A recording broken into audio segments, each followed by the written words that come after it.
Один мой приятель увидел во сне, что лезет он вверх по отвесной стене.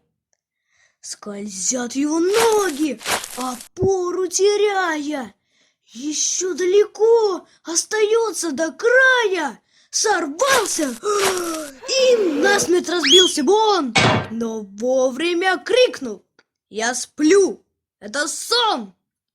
И сразу проснулся в уютной постели, без всяких царапин и ссадин на теле.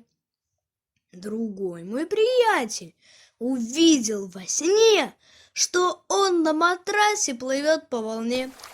Плывет беззаботно, ногами болтает, а следом акулья голодная стая. И был бы проглочен акулами он, но вовремя крикнул: «Я сплю! Это сон!»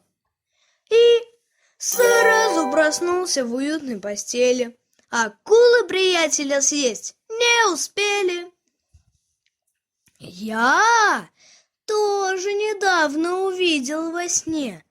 Задачу по алгебре задали мне. Стою у доски я, не знаю решения. Суровый учитель теряет терпение, дневник раскрывает решительно он. «Не надо! Не ставьте! Я сплю! Это сон!» Что ж, я не проснулся в уютной постели, и двойка стоит в дневнике в самом деле.